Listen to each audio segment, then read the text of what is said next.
It was a magnificent night for Juventus. The English teams kind of sucked.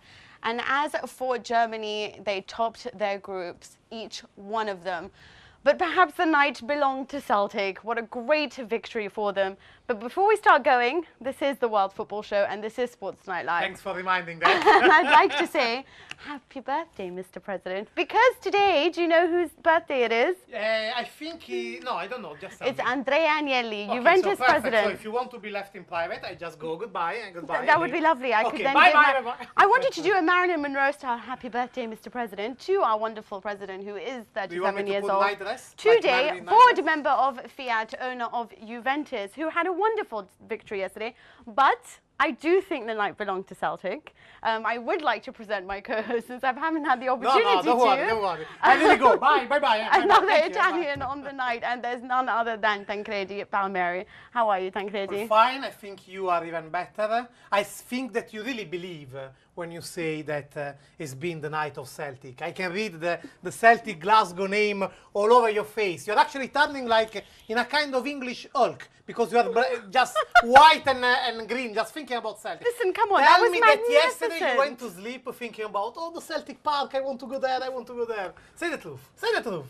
Well, Lichtsteiner really wants to play Oh, Celtic, Lichtsteiner. so I wouldn't mind going You know to what Celtic happened? Park. You know what happened today? Just after now, we will analyze all the games and everything. But well, today, yesterday, actually after the game, there was Bonucci, Leonardo Bonucci, the Juventus central defender. He was like all in the euphoria of the great victory they had, and he said, "Yes, now I want Real Madrid because we never played at Bernabeu." And Lichtsteiner went there, can't be all enthusiasm. Lichtsteiner said, well, it would be better maybe Celtic. Yes, yes. But I would like something in between, ideally speaking. If I could choose, you know what? I actually think Celtic would provide a tough test. I mean, come on. I mean, do you think, like, let's talk about Celtic for a second. Do you think they deserve to go through because of that magnificent 2-1 victory over Barcelona? Yes, but the penalty for Celtic was never a penalty. So does it really matter when they've done so well? Well, I feel for Benfica. I mean, they've done so well, but at the end was the same points. So, you know, and actually football in these things is always in the competitions because, I mean, the league is 38 games. There's no time to think, oh, I had some favor or something, I guess. But that yesterday really decided the game. I feel it for Benfica. And sometimes the karma in football is really striking back. So, who knows, maybe Celtic is going to pick Borussia Dortmund and be crash 6-0 and they say, maybe it was better, we wouldn't qualify. Yeah, perhaps so. But anything is better. You know what? Even if they are to crash 6-0 against Borussia Dortmund, if the gods were smart, honestly speaking, at least they got through to the second stage. No, of course. The money that would bring in as well is perhaps. But do you think that they will survive if perhaps they don't draw Borussia Dortmund? But perhaps, I don't know. Celtic surviving Borussia Dortmund? No. Yeah, no. But Celtic, if they didn't draw them, like, let's say, I don't know, group stage winners, Juventus. No. I think that the only way to survive for them could be, well, the one that everybody that is thinking, everybody is hoping for the group winners, the likes of or Malaga or Schalke, because of course their level is not comparable to the other six, because they have Schalke got great individualities, Malaga got great game, but they are not that kind of individualities or game that can last for the whole season. I'd still rather Malaga over Schalke. Yeah, no, I mean, me too. But see, Malaga, since they have beaten Milan, they had, if I'm not mistaken, 8 games without any win between Champions League, local cup and the league. So, of course, there are moments in the season. You can go always at that level. But it's clear that if Celtic got some hope to go through, has to be against that too. Right. What about, obviously, we have to discuss what happened to Lionel Messi in his quest to try to, equal Gerd Muller's record. That's the word. Thank you very much. You're welcome. Basically, when he got injured afterwards, Radio Catalunya came out and said that it's not as serious as we imagine. Tito Villanova said that he had to play half an hour of the game in order to maintain his level of fitness. That makes no sense to me. No way. It was just that Messi pushed for playing and he couldn't, Villanova say, no, you don't play. He found a deal between Messi that wanted to play for the first minute and giving him some that rest. he wanted to rest him for one game. But how would you know any updates on his current situation? Yeah, apparently nothing is gonna. There is no consequence to that. Apparently, it was seriously just a knock on the knee. So no consequence that apparently he might be played again next Sunday against Betis. So that means that there won't be so basically nothing is really. Yeah, basically. Massive. Even if might be that he will be rest against Betis because Betis is quite on fire. Betis were able to beat Real Madrid, so might be that maybe he will rest him a bit. The thing is that in favor of Messi and his record, that the calendar scheduled the next round of the Copa del Rey of the Spanish Cup before Christmas. It's 2 legs, so it's other 2 games before Christmas, plus the other 2 games from Liga, from the Spanish League. And so means that are potentially 4 games to break that record. And those 2 Copa del Rey games are against Cordoba. So Messi is not going to score 2 goals against Cordoba in 180 minutes. The whole world wants Messi to break that record. I'm just wondering, I went to an Italian-specific website, a German-specific website. Everywhere on these specific websites, there was a record of Messi's injury and a whole article dedicated to it. I'm just thinking whether or not this would have happened had Ronaldo suffered an injury.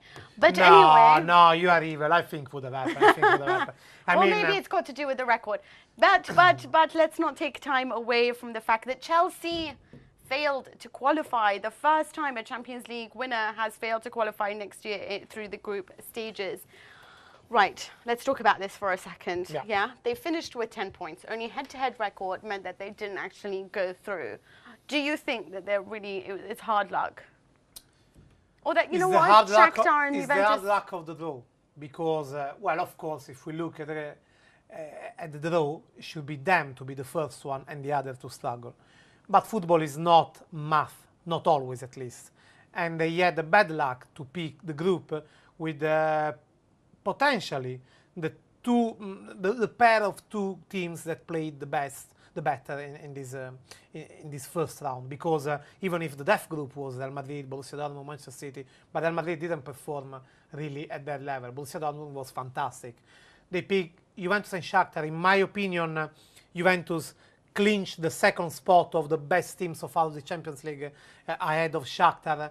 So in that they were unlucky, considering that Drogba was away, Terry, Lampard picking injury exactly in the sensible moment of the Champions League. A lot of things went not in their way. And this actually, if you think about when something is going all on your way, like happened last year for Chelsea, then the season after you pay back about that. That's why Abramovich should have a bit chill out before second minutes. But I must say, winning 6-1 against Nordsjaelland, even if it's useless, was the only good thing that Chelsea and Benitez could do. Because in this way, it's like taking time, earning time, something like, okay, now if they didn't score 6-1 against Nordsjaelland, people would be speaking about this. Yeah, that's why I'm saying the only good thing that they could do to take a bit more of confidence. No, it's not enough at all. But it's giving a bit more of time to Benitez and to Chelsea, something like, okay, you found a situation that was already messed up, not your fault. You did what you can do. Now let's see with the Premier League. If he would have won just 2-1 and struggling, would say, oh, come on, see, he's not even good in winning. Now, it's interesting you say that, but had Nordsjaelland actually scored from the penalty, would we have seen a 6-1 scoreline? If in football. You see, you never know. You actually never know. But what's interesting to see... For what you have checked. Czech did a wonderful job. I have to say, so did the Nordsjaelland keeper, who did do a terrific job on that first penalty. And he is, of course, the biggest Juventus supporter you can ever imagine. So more than anything, he wanted to save that. But, you know, I think... I'm sure he was thinking about Juventus in that moment. I was, because he was really upset when he did so well against us. But never mind. But my point is no matter how well they've done, which I think they did do a very good job against Nordsjaelland, I also, for me, I feel that the Danes wanted to go out with a bang. They wanted to play their expansive, beautiful football. They left gaping holes at the back. They didn't have their star defenders. For the group where he was, Nordsjaelland had... They also didn't have their first starters. A very good campaign. I mean, they had a very good campaign, and I think on the last match they perhaps didn't take a very defensive look to them, so they opened themselves up to be defeated 6-1. But you know, it's very strange because they conceded something like 10 goals to Chelsea in both legs. And it's strange because in the first game, actually, until the 80 minute, if I'm not mistaken, the game was very level and Chelsea was just 1 goal up, more or less. And yesterday as well, except in the second part of the second half when they completely released, but they really put pressure on Chelsea, and then Chelsea had 2 penalties. Yeah, they the second very discussable. So, in spite of the 10 goals, Nordsjaelland ends up, they did their campaign. Did wonderful. Of course, I would also like to talk about Juventus because I think that nobody perhaps expected, or at least nobody did on my Twitter campaign. I did expect, in fact, please say that. Yes, that is true. I have to say, when asked in the beginning as to who would qualify at this group, Tancredi did say it would be Shakhtar and Juventus. So well done for getting that right.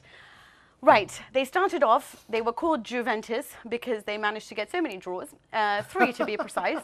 It started to get a little bit of a joke because, you know, they drew so much in the Italian league last year.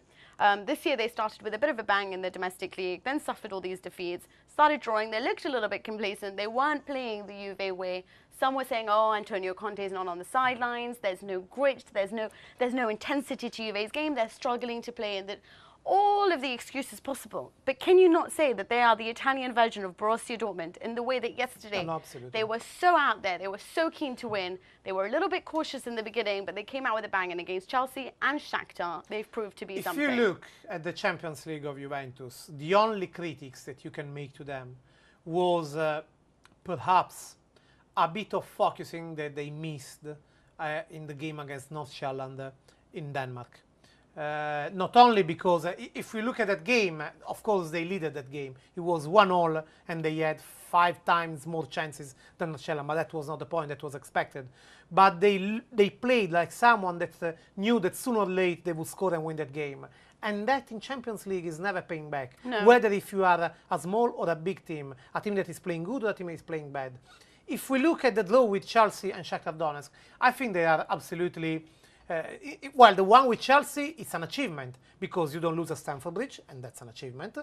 And because they were coming... And to be 2-0 down.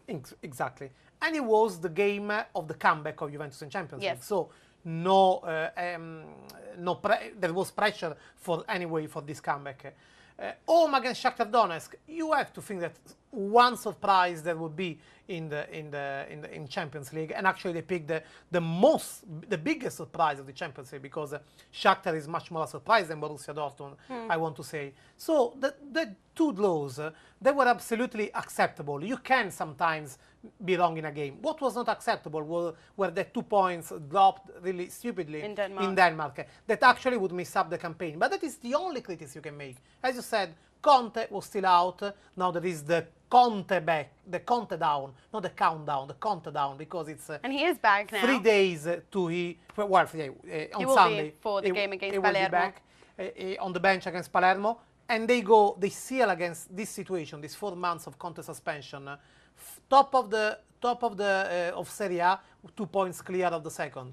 Top of the Champions League, 2 points clear of the second. I mean, better than this without Antonio Conte, that is giving that quid, that plus of 15% more of temperament in the game. So, more than this from Juventus would be just 18 points out of 18. It's almost impossible.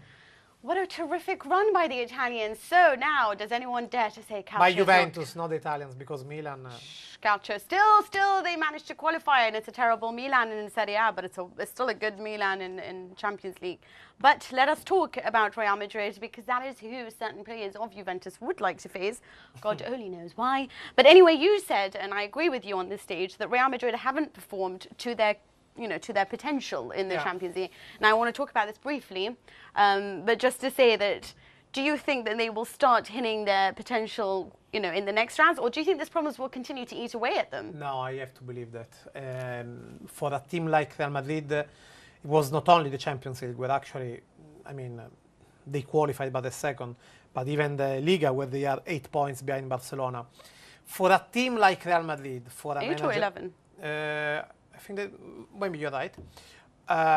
For a manager like Mourinho, even if you can expect a moment of crisis along the season, that's it. I think can be worse than that. So now, not only now, I would say since a couple of weeks, it's just going up. And when will come the moment in February, things will change. I remember Mourinho with Inter, he was absolutely crashed by Barcelona in the group stage. And then in the semi-final, it was him that crashed Barcelona. But when when he was defeated by Barcelona, was even in the way something like, you are really helpless. We don't understand how you can compete with them. It's not like this with Real Madrid. But I think I want to say is that when the situation will become tough, they will come out. You know what, I also think that in so many respects that with Madrid, they were somewhat unlucky against Dortmund because they didn't really have their star players. And I think the Khedira loss was a huge one for them. They didn't have fullbacks on this occasion. And I do think with their first, quality starting 11, perhaps they would have been a little more like the Real Madrid we would expect. However, is Mourinho out? Is he not out? We will discuss that all, as well as all the rest of the Champions League games after the break.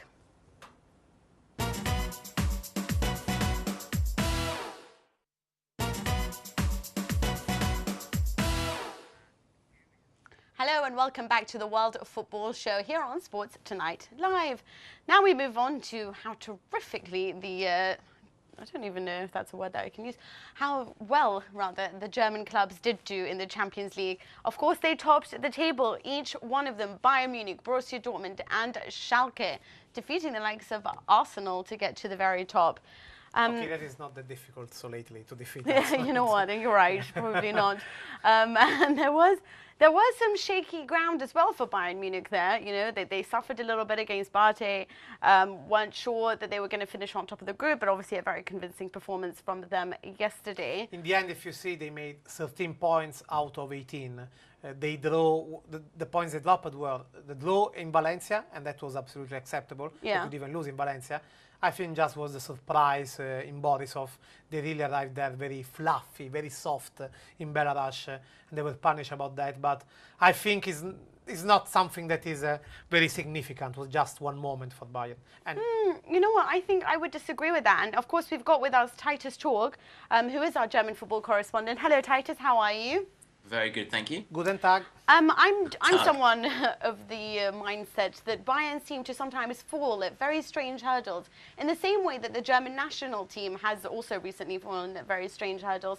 Is it a case of, they're very focused on individual talent, that perhaps sometimes if the whole team doesn't click, there's something missing there, or that they can be surprised because perhaps they don't run as much as other teams? Absolutely, absolutely. And I think that was definitely their undoing last season. I think they have evolved slightly this season. I think there's more competition in the squad, which has sort of inspired everyone. And I think having Matthias Sammer as well on board has kind of lit a bit of a fire under everyone. And I think everyone's pulling in the same direction this year and sort of also doing a shift. Even Ian Robin, when he's played, has looked much more willing to run. When he's playing, that is the problem. Yeah. Well, as usual, Titus, when it is winter, or still autumn, but I mean, we can call that winter in Germany. When it is winter, when it's cold, when the grass is a bit tough, is a bit hard, Arjen Robben is always injured by the time. When then comes February and the time of the knockout stages, then Robben is coming out from the shower and saying, okay, I'm ready to play. So even if Borussia Dortmund has been the big thing of this Champions League, do you see that when Robben will fit, can Bayern Munich match this gap that there is in this moment, at least in Europe, of course, not in Germany? I think so. I mean, I think they have to play more collectively if they want to win the Champions League, and I do think they have benefited from having Martinez in the squad, having Shaqiri in the squad, and putting some pressure on players who've become a little bit complacent in their positions. And I do think that helps. And I think Heinkes does want to go out on a bang as well. I think he's been a bit needled by some of the accusations over the last couple of the seasons that he hasn't been hard enough on the players, maybe that he hasn't had that real overarching philosophy like a Jurgen Klopp does. And I just think maybe that will hold them in good stead. I don't see them collapsing, certainly in the league in the way they did last season. So we'll just have to see. What's interesting is that I was thinking how much better they are without Boateng. Do you think? I mean, what is the point of having this player? He's a liability, isn't he? Yeah, he's a liability even in the German national team. You have something with Boateng since last summer. I remember we were talking Him about... and his brother. I don't get it. I don't get it. No, we were talking about Italy, Germany, and I was saying, you know, but because Germany there on the left, you say, Boateng, Boateng, Boateng. It was just, I mean, look at them yesterday. It was blended with that. I don't know. I wanted to ask kind of thing about Bayern Munich shortly. There is one thing I can't understand. In my opinion, Shaqiri can really be a replacement for Robben. Not a good replacement, a replacement for Robben. It's not still the time that Robben can be sold, but really a replacement. And he wasn't played that much when the game counted. Why this? There is still not a total belief that he could be in the starting 11? Yeah, I mean, I think, it is a big step to try and replace Arjen Robben in the starting 11, and there is going to be time for adaptation, but I think definitely he has been bought with that in mind, and I think Robben's chances are going to be limited, particularly if they change managers in the summer. I think Arjen Robben's a bit of an acquired taste, isn't he, really, and whether he still holds that kind of sway in the dressing room and gets to be in the starting 11 will remains to be seen. I do think as well, if Bayern had bought Marco Reus, Robben would have probably already left as well by now. And I think he's only really stayed because they've, perhaps not had a player who's been able to quite step up. We are at the fantasy football here about buying, not buying. Yeah, but it's true. If they had Reus, it would have been completely talking different about team. someone signing in Germany, there is always the hot name there. It's 1 month that we always say, he will stay, he will go. I'm talking about Klaas-Jan Huntelaar. Yeah, so, I thought you might be. Ah, okay. Well, he's probably going to go, but he wouldn't go before the end of summer. No, I don't think so now. Now that Drogba's on. How? No, I don't think he'll go before the summer. No. So. And to be honest, I mean, his form in the actual Bundesliga has been pretty poor over the last couple of months. I mean, the goals have really dropped off for him, and it's only that sort of burst in the early stages, even of the group stage, that's kind of made him, such a hot property this season. I think. He is good, but he's influenced by the rumors on the contract on his future. What do you think? I'm sorry, I didn't hear that. As in if he was influenced by, all the contract rumours and all the... It might be. I mean, it does happen, doesn't it? It wouldn't be the first time someone's kind of had their head turned and not kept up the level. But I still think he'll be at Schalke until the end of the season, definitely. Well, that's apparently the reason that Daniele De Rossi is not performing. But anyway, we won't speak of that. But I want to talk a little about the 1-1, obviously, between Bayern Munich and Borussia Dortmund. And it was a case of... I don't know with Borussia Dortmund. It was like this was a game that they needed to win to get back in the Bundesliga, to show something, send a signal of intent, especially considering that the game that they had in the Champions League meant little to them. So, against Manchester City. So why aren't they performing to the levels that we expect? Is it because their philosophy and their approach to football requires exemplary levels of fitness that they cannot keep up? For example.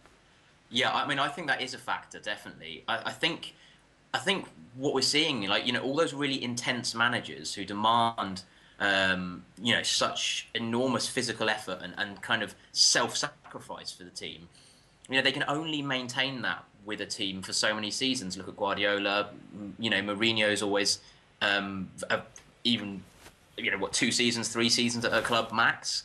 I think that does have a factor, and I think, perhaps the players aren't hungry enough to accept that this season in the Bundesliga. They'll turn it on for Europe, because they still need to make their mark there. But they perhaps lack that little bit of hunger to do that for 90 minutes in the Bundesliga. And that draw, that's basically sacrificed the title. Wow, you really think so? You think that's it? Yeah. I think so as well. Do you? I think that was a planned strategy, not something like, hey guys, we don't care about Bundesliga. But I think that when in the pre-season they sat with the management, Jurgen Klopp, they said, okay, for what we are going this year, we don't want what happened last year in Champions League, and our priority will be, all in all, always the Champions League. Fine, make that your priority, but surely you can at least try to push as much as possible in your own Yeah, league. but it's as there is this expression, it's difficult the change of chip in mind, okay? The sim, it's difficult to say, okay guys, let's forget, now we are done with Champions League, let's push over there.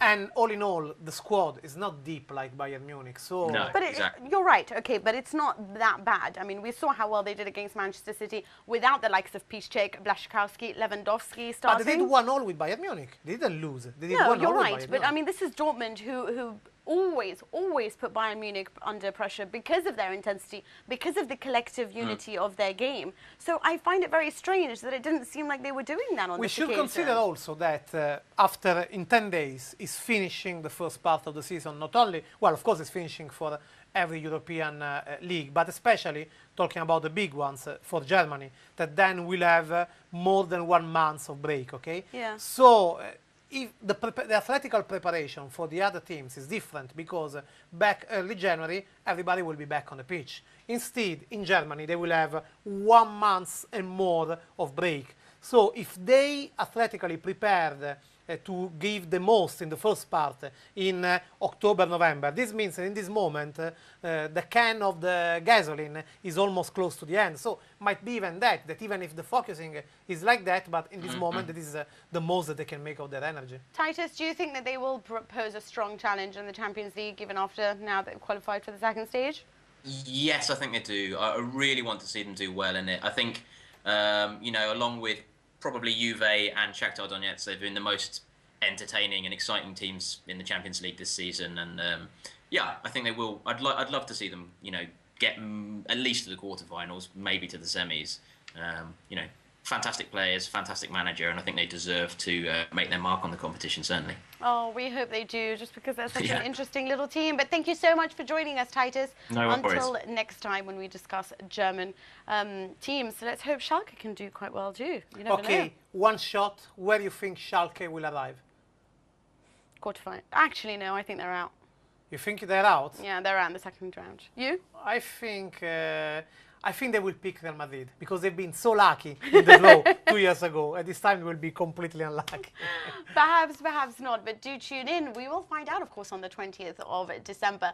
But join us after the break where we will be talking about the MLS Cup, David Beckham, and so much more. See you then.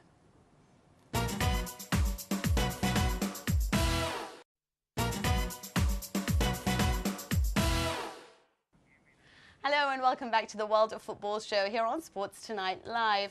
Now we move on to, of course, the MLS Cup. That was quite the triumph for Beckham and his LA Galaxy. Not that Houston Dynamo were just there for show, because I think they turned out and did a very good job there. But what is it about Beckham? Whenever it's his last day, he manages to win a championship, and he did so. And it was all awfully polite in the stadium with all the fans rallying around and saying, "Thank you, Beckham, thank you for the memories." It was enough to make you cry. Did it make you cry? No. But anyway, but if I would have been there, honestly, probably I would not cry anyway as well.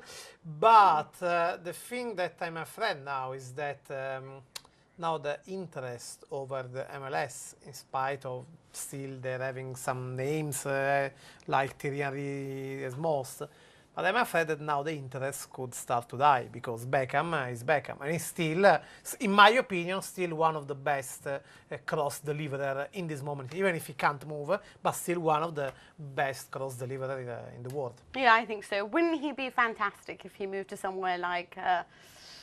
let's see, Monaco? Like Milan, where actually they don't move at all in the pitch, so at least they have someone that can deliver across, so it would be better. Oh, there's always QPR as well, you never know. Well, no, probably do. But probably someone who knows more about this than certainly we do is, of course, Joe Prince Wright, our MLS expert, and who did a terrific article on The Guardian the other day. Hello, Joe, how are you? I'm very well, how are you? I'm very well, thank you. So can you talk us through the MLS Cup final, and do you think it was deserved victory for LA Galaxy, despite the fact they had home advantage? I think it was in the end. Houston definitely gave them a huge scare. They were 1-0 up at half-time. Beckham played superbly in the first 30 minutes, as you would expect. Very terrific long-range passing, spraying the ball all over the place. Landon Donovan looked a bit out of sorts, missed a very good chance, and all of a sudden, LA are 1-0 down at home in the final. With 45 minutes to do something about it, and that's what they did really. In the second half, Omar Gonzalez, who was actually named the MVP for the final, he's a very, very good central defender. I expect to see him coming over to Europe sometime soon. He scored the equaliser, and then Beckham whipped over a cross that Gonzalez won. Penalty was given, Donovan scored it, and Keane scored the late penalty. So added a bit of gloss to the scoreline. It's 3-1 to LA in the end. A real storybook finish and ending for Beckham. And we have to say, over the scale of things and over the course of the playoffs in the second half of the season, LA definitely deserves to take home the MLS Cup again. and it's 2 in a row. But look, I wanted to ask you, do you think the doubt that I casted before, do you think that, honestly, frankly, that now the interest in the MLS could really crash after this Beckham departure? It could go either way. I do agree with you, but I think that the sustained development of the stadiums, the fan bases, the culture here in the US is just growing tenfold. Haven't been in the States for 5-6 years, and seeing before Beckham arrived and what it's like now. I mean, the league's grown from 10 teams to 19. Pretty much all of those have their own soccer-specific stadiums, or they don't. They have plans to build them. And I don't think Beckham's departure will hurt it as much as people would have said 2 or 3 years ago. It really has come on leaps and bounds. The average attendance is up to 19,500. And obviously you got the main big topic everyone's talking about in the US right now is Kaká going to come over? And if he comes over to LA Galaxy or New York, he could raise the profile up again, and the cycle will continue just as Beckham did 6 years ago. One question, because not everybody is aware of that.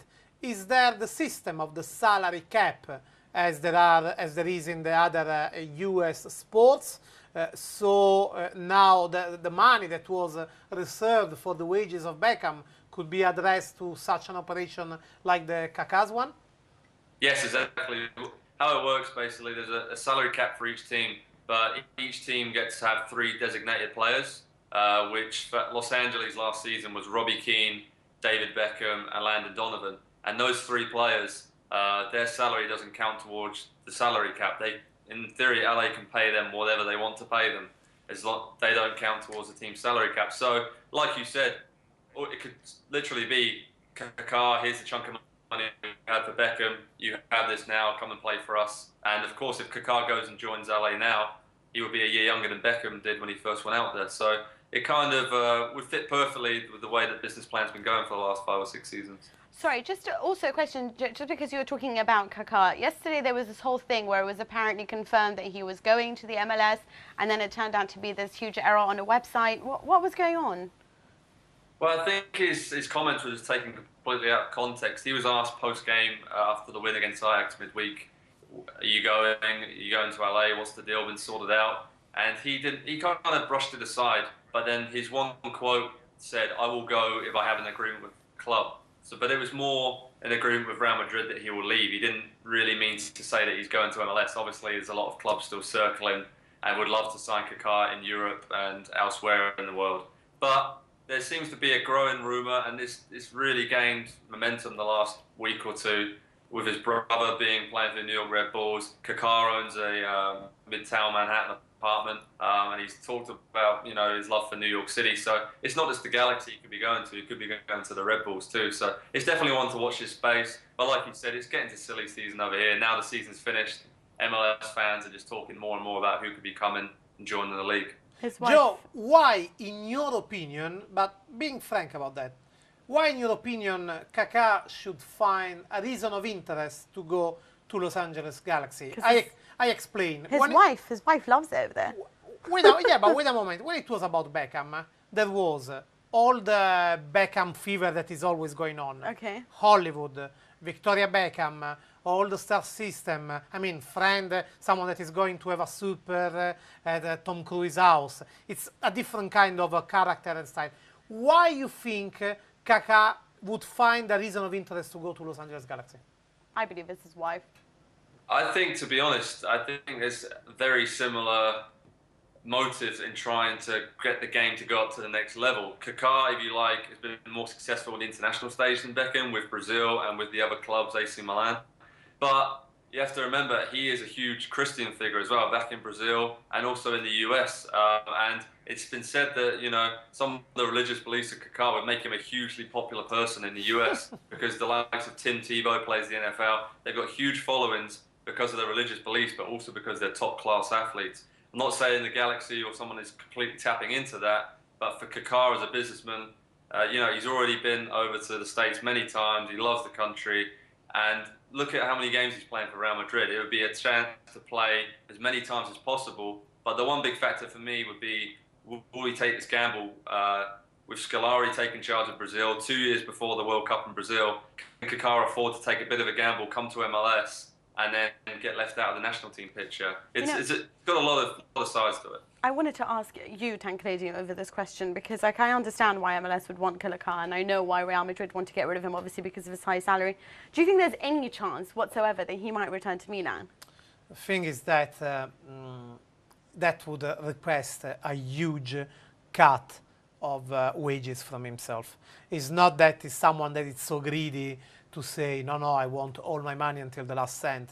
But honestly, it's very hard to find someone that accepts such a cut of wages as he should accept. And we know that Milan, even if they don't say it now, to don't cut the price, but we know that Milan would be keen to get rid of Robinho. So you do what? You put out Robinho and you bring back Kaká that would have not so far wages from that. Plus, I don't know how much Allegri would be keen for his kind of system of playing to have someone like Kaká back. So, I don't know. Probably not. So many doubts. Even if, news of today, Berlusconi announced that he will be back in politics for the election. And this might mean that in he might January, make a splash. At least one. Well, they have to sell before they buy, apparently. But, Joe, also one other question that I did want to tell you. What about players leaving the MLS to come to England? Perhaps Landon Donovan, Thierry Henry. Any news on that? Oh, Thierry Henry, actually, today it's been reported in the US that Arsenal are very close to sealing a deal to get him over for a 2 or 3 month loan like he was last season. The only stumbling block is Arsenal actually want to extend that and have Henry from the January transfer window until the end of the season. We all know their struggles. We all know how much of an impact Henry made last season when he turned up. So that's a bit of a stumbling block. In New York, they haven't got a manager at the moment. Gerard Houllier and Andy Roxburgh are their sporting directors, so it's all up in the air. So Arsenal are trying to negotiate with a team that's kind of a 6s and 7s. But Henry back to Arsenal on loan would be a really good move. And also, someone I spoke to you about last week was Roger Espinoza to Wigan Athletic from Sporting Kansas City. And he actually... Martinez has been speaking about this morning, saying the deal is pretty much done, just waiting on a work permit, which he should get no problem. And I fully expect Espinoza to go straight into that Wigan team and try and help them push up the table towards mid-table security and away from relegation. And that would be, another great product of the MLS who could show what the level's doing in the States, and they can come over and be a very integral part of an English Premier League team. All right, thank you so much. Well, that would be actually a terrific move for Arsenal. I mean, especially now more than ever, they need a striker, having let go of the wonderful Bentner. But thank you for joining us, Joe, and hopefully we'll catch up with you more in the coming weeks. That's it for now. Do you think that Henry will go back to Arsenal? Yeah. I think he would. But honestly, even if he come back, how much he can change? Maybe. Oh, change for a couple of months. You never know. They might, assure themselves a place in the top 3, top 4. Maybe he could assure some 4 points, something like a couple of 2 decisive goals. But if Arsenal have to rely on this in this moment, means that the situation is not that good. That's true. But do join us after the break, where we will be talking about Luis Felipe Scolari as the new coach of Brazil, or rather the old coach back to being new again. And the Club World Cup. And the Club World Cup. And, of course, the upcoming games that include a very tasty one that involves Inter. We'll see you after the break.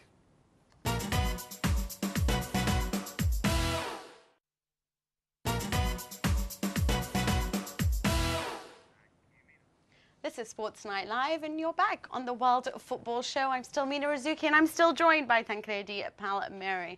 Next up, we're talking about the Club World Cup, and I do want to mention here the fact that Al Ahly, the Egyptian side, won the African Champions League, which means that they are part of this, which I think is a tremendous feat, considering the fact they actually haven't played a game since February because of the Port Said disaster, obviously, in which 74 people lost their lives. So I think that's a tremendous effort on behalf of the Egyptians. Also, considering that in these days in Egypt, it's a terrible what's going on. If I'm not mistaken, this morning the president of Egypt, Morsi, had to leave the presidential palace because was under siege of protesters outside.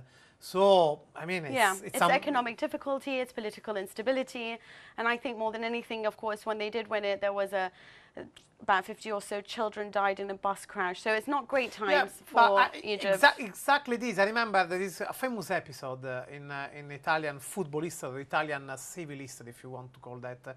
It was in 1949, if I'm not mistaken, when Italy was in the point of revolution.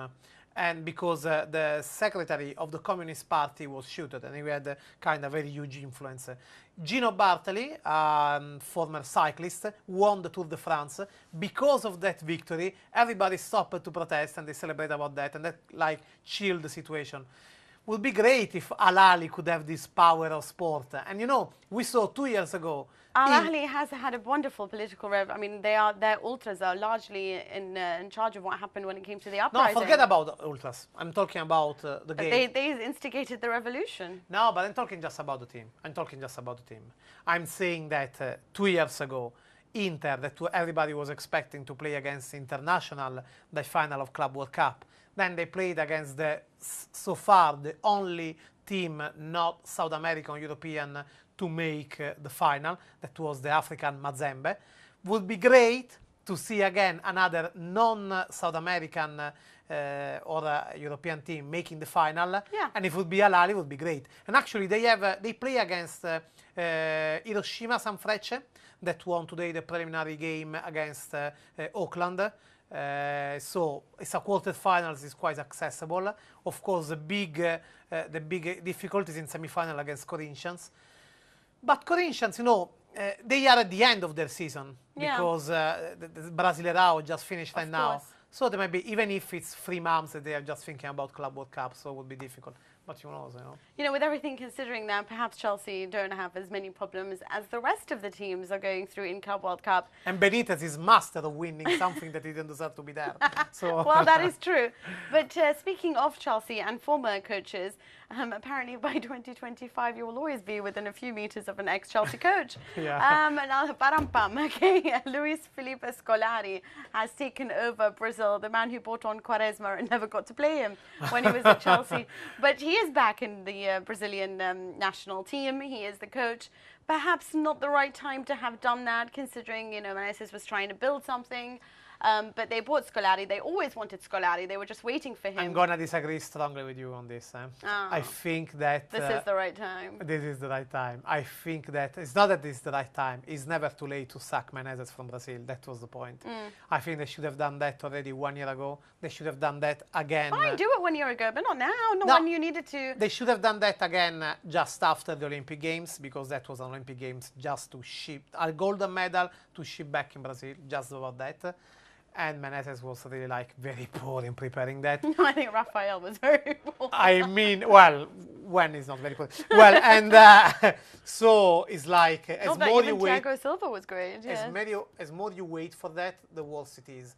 Plus, we have to remember that for 2 years, Brazil won't play any competitive game except Confederations Cup, that is half competitive, okay? And it's against Italy. And it is against Italy in the group. And so I think that better to do it now. Would have been better before, but better anyway to do it now than later, because now Scolari can have 6 months just of saying, okay, what is the kind of squad I'm going to bring to Confederations Cup, but I'm going to prepare for the World Cup, because I believe that 80% of the people he will bring in Confederations Cup, it's in projection to what will be the World Cup. Honestly, the choice of Scolari is not exciting me a lot, because it's like very political. 2002 World Cup winner. Yeah, but the thing is that he's already someone that won. And that is the fear of Brazil, of, oh guys, are we going to miss the World Cup at home again, as we did in the 50s? So if Uruguay has anything to do about it. So the problem is, for this fear, they said, better go with someone that knows how to do that that take a risk. But that we can't really call that a project. It's something like a safe decision. No, it's exactly, that's what it is. They've panicked, they don't like what's going on, and they just thought, you know what? Better than Menezes, but still. We'll go for someone who's been there, done that, and perhaps can do it again. But I do want to now look ahead to the game that is on Sunday, and it is in Serie A. What did you expect? You've got 2 Italians on us, come on. I'll be there. It's Inter versus Napoli, second versus third, you know? Yeah. So what do you think Or about better third or versus third second. versus second, Versus rather? second, yeah. What do you think about that then? Do you think that this will be a chance for Napoli to prove that they really are the only real challengers to Juve, or will Inter be like, you know what, we haven't been doing too great since we beat Juventus. This is our time to prove that we are somewhat better. The thing is that, honestly, since Inter won against Juventus, they didn't do one single good thing. They used up every single piece of ounce of energy they had on defeating No, Juventus. it's not that the point. It's not that the point like, oh, guys, we gave out all the energy against Juventus and we don't have any more. It's a problem of mind. It was not even that the point, because they were not even playing in the midweek in the competitions. They could rest in the meanwhile. The problem is that Juventus, fantastic. I don't want to go back to Juventus because it's 1 month ago. But then they had Atalanta, they lost. Cagliari, they draw and they should have lost. Parma, they lost. Palermo, they won and they should have drawn because Palermo didn't do anything to attack. So we are talking about the team that in the moment to become mature enough to challenge for the Scudetto, completely get lost. On the other side, we have Napoli, that Napoli did everything good, dropped at some points, but okay, it can happen. Did everything good to be there, except that when they played the only real face-off against Juventus, they completely didn't play. They just defended the point. So I think that they are much more reliable second than might be Inter. But I don't think, honestly, that we can call one of them to a challenger. You know who for me would be a challenger? Fiorentina. The only problem is that without Jovetic and without Toni, they are completely helpless. But talking about this game, there are they really should have had Berbatov. Three factors. Yeah, wow, that would be good. That would be really good. There are 3 factors to keep in mind about this game. First of all, too easy to say, maybe Cavani. Cavani, apparently, he wants to play also in Europa League. Let's see if Mazzarri will give up about that. But Cavani is really on fire in the games where it counts. Easy to say, but it's like Without that. him, they're a tad too dependent on him, in my opinion. A bit, yes. A bit, yes. On the Inter side, Cassano is back from the 2 game suspension. They miss Wesley Sneijder against Palermo. Yeah, but Cassano is very, very efficient. But there is one man that nobody's talking about in the eve of this game. It will be very decisive, the fact he won't be there, Samuel. Samuel, when there is this name, everybody stops, even if they don't realize that. Samuel, not being in the defense, the capacity of Inter to defend against Cavani and Hamsik coming from behind will be much, much less. In my opinion, if Napoli will make it, it will be because Samuel won't be in defense. Well, there you have it. So basically, everything is riding upon this man called Samuel. Do you believe it? I don't know. I would think it was probably not. Always go for Samuel. But thank you for joining us on this show. And thank you to Tancredi, Palmeri, my co-pilot for today. Do join us next week, same time, same place, same football chat. We'll see you then. I like co-pilot.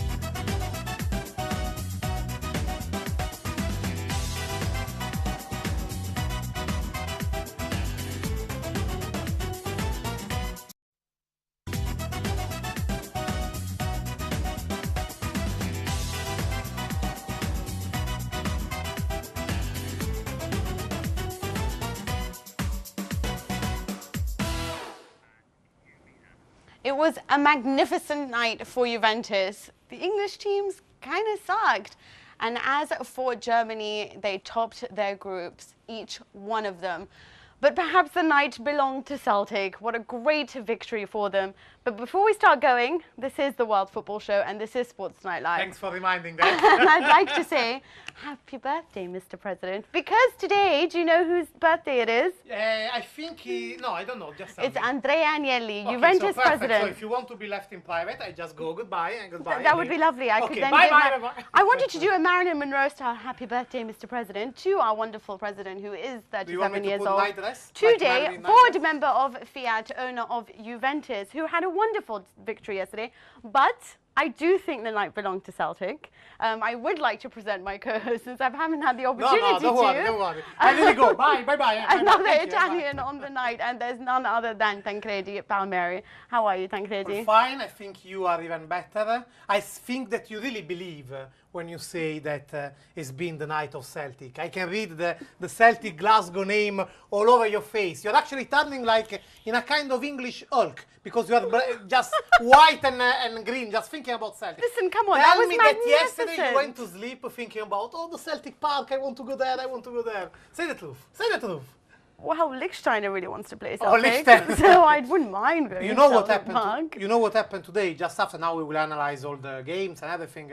But well, today, yesterday, actually after the game, there was Bonucci, Leonardo Bonucci, the Juventus central defender. He was like all in the euphoria of the great victory they had, and he said, "Yes, now I want Real Madrid because we never played at Bernabeu." And Lichtsteiner went there, can't be all enthusiasm. Well, it would be better maybe Celtic. Yes, yes. But I would like something in between, ideally speaking. If I could choose, you know what? I actually think Celtic would provide a tough test.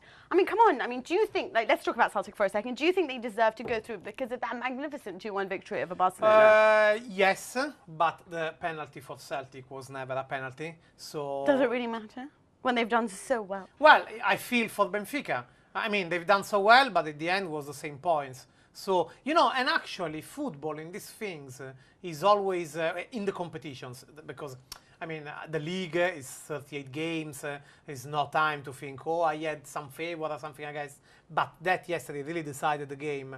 I feel it for Benfica. And sometimes the karma in football is really striking back. So, who knows, maybe Celtic is going to pick Borussia Dortmund and be crash 6-0 and they will say, maybe it was better, we wouldn't qualify.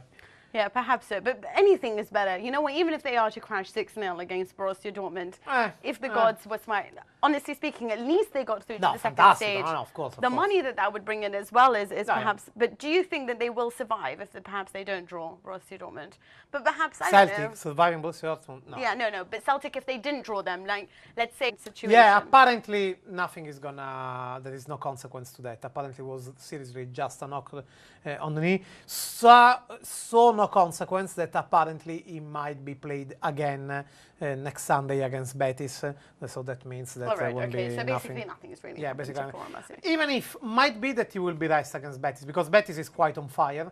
Betis were able to beat Real Madrid, so might be that maybe he will rest him a bit. The thing is that in favor of Messi and his record, that the calendar scheduled the next round of the Copa del Rey of the Spanish Cup before Christmas. It's 2 legs, so it's other 2 games before Christmas, plus the other 2 games from Liga, from the Spanish League. And so means that are potentially 4 games to break that record. And those 2 Copa del Rey games are against Cordoba. So Messi is not going to score 2 goals against Cordoba in 180 minutes. The whole world wants Messi to break that record. I'm just wondering, I went to an Italian-specific website, a German-specific website. Everywhere on these specific websites, there was a record of Messi's injury and a whole article dedicated to it. I'm just thinking whether or not this would have happened had Ronaldo suffered an injury. But anyway... No, you are evil. I think it would have happened.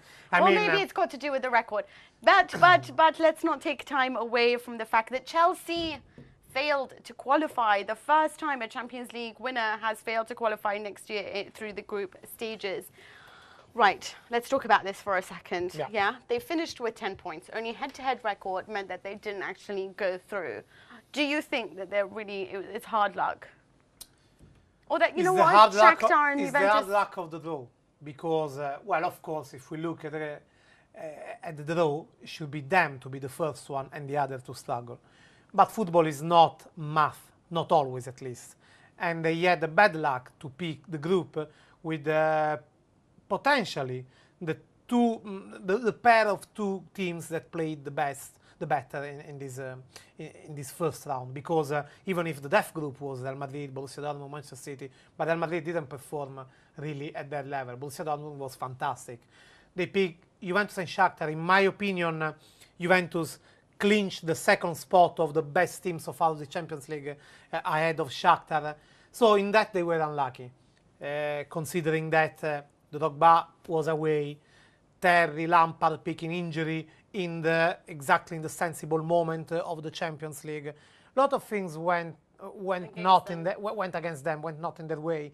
And this actually, if you think about when something is going all on your way, like happened last year for Chelsea, then the season after you pay back about that. That's why Abramovich should have a bit chill out before second minutes. But I must say, winning 6-1 against Nordsjaelland, even if it's useless, was the only good thing that Chelsea and Benitez could do. Because in this way, it's like taking time, earning time, something like, okay, now if they didn't score 6-1 against Nordsjaelland, people would be speaking about this. Yeah, that's why I'm saying the only good. I don't know, group stage winners, Juventus. No, I think that the only way to survive for them could be, well, the one that everybody that is thinking, everybody is hoping for the group winners, the likes of or Malaga or Schalke, because of course their level is not comparable to the other 6, because they have Schalke got great individualities, Malaga got great game, but they are not that kind of individualities or game that can last for the whole season. I'd still rather Malaga over Schalke. Yeah, no, I mean, me too. But see, Malaga, since they have beaten Milan, they had, if I'm not mistaken, 8 games without any win between Champions League, local cup and the league. So, of course, there are moments in the season. You can go always at that level. But it's clear that if Celtic got some hope to go through, has to be against that too. Right, what about, obviously, we have to discuss what happened to Lionel Messi in his quest to try to, equal Gerd Muller's record, that's the word, thank you very much. You're welcome. Basically, when he got injured afterwards, Radio Catalunya came out and said that it's not as serious as we imagine. Tito Villanova said that he had to play half an hour of the game in order to maintain his level of fitness. That makes no sense to me. No way. It was just that Messi pushed for playing and he couldn't, Villanova, say, no, you don't play. He found a deal between Messi that wanted to play for the first minute and giving him some that rest. he wanted to rest him for one game. But how would you know any updates on his current